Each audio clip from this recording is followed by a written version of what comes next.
തെരഞ്ഞെടുപ്പ് പരാജയം വിലയിരുത്താൻ CPIM ജില്ലാ നേതൃയോഗങ്ങൾ ഇന്ന് ചേരും. സംസ്ഥാന സെക്രട്ടേറിയറ്റും സംസ്ഥാന സമിതിയും പൂർത്തിയായതിന് പിന്നാലെയാണ് ജില്ലാ യോഗങ്ങൾക്ക് തുടക്കമിടുന്നത്. സംസ്ഥാന സമിതിയിൽ നേതൃത്വത്തിനെതിരെ രൂക്ഷ വിമർശനമുയർന്ന സാഹചര്യത്തിൽ ജില്ലാ കമ്മിറ്റി യോഗങ്ങളിലും അംഗങ്ങൾ തുറന്നടിച്ചേക്കും.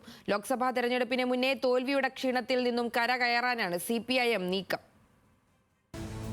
പരമ്പരാഗതമായി ഇടത് MLA-മാരെ മാത്രം വിജയിപ്പിച്ചിരുന്ന LDF-ന്റെ ചെങ്കോട്ടകൾ കടപുഴകിയതിന് പിന്നിൽ UDF തരംഗമല്ലെന്ന് വിലയിരുത്താൻ CPIM-ന് രാഷ്ട്രീയ വിശകലന വിദഗ്ധരുടെ ആവശ്യം വന്നില്ല.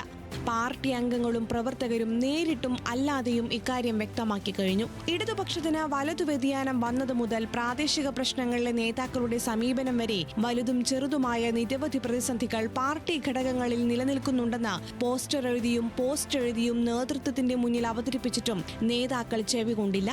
അപ്രതീക്ഷിത തോൽവിയുടെ ഞെട്ടലിൽ ഈ വാക്കുകൾ കേൾക്കാൻ കേന്ദ്ര സംസ്ഥാന നേതൃത്വം തയ്യാറാകുമെന്നാണ് നേതാക്കളുടെ ഉറപ്പ്.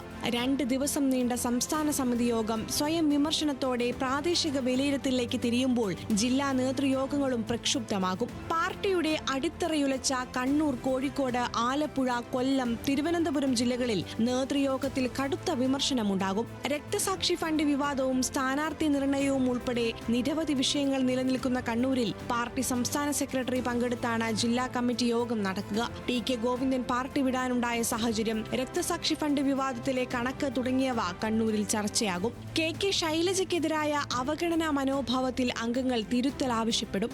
ആലപ്പുഴയിലെ പാർട്ടി പ്രതിസന്ധി കാലങ്ങളായുള്ള തലവേദനയാണ്. ജില്ലാ നേതൃത്വത്തിനെതിരെ പ്രവർത്തകർ ഉന്നയിച്ച പരാതികളിൽ നടപടി ഇപ്പോഴും ബാക്കി. ഇതിനിടെ പാർട്ടി പടുത്തുയർത്തിയ മുതിർന്ന നേതാവ് G. സുധാകരനെ അവഗണിച്ച് പുറത്തേക്കുള്ള വഴി തുറന്നതും കായംകുളത്തെയും ആലപ്പുഴയിലെയും തോൽവിയും ചർച്ചയാകും.